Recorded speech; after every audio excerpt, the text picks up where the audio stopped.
cook with me vegetable kebab. I didn't show you everything, but here there are cabbages, pessaries, onions, green onion.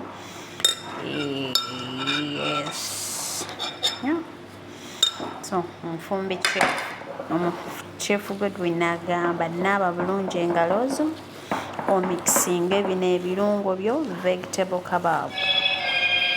Waliwo ebintu by'olina okuba ng'omanyi ng'omukyala ewaka ng'osobola obyekolera. There are some things that we grew up admiring eating from the restaurants, but definitely these things you can do them at home.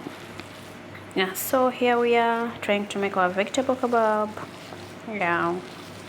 We shall invite you to join us and eat with us. So we are going to keep this mixture of vegetable kebab in the fridge for a period of 1 hour. Then later on we are going to fry.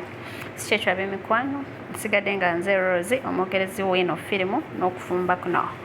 Naye temwerabira kugenda ku YouTube channel yange ne mu likinga video ne mu subscribing ne mu hitting the notification bell, right? So right now it's time for us to fry vegetable kebab. I think you can see. I will show you the results with the vegetable kebab. So guys, this is me right now frying vegetable kebab. So here we are.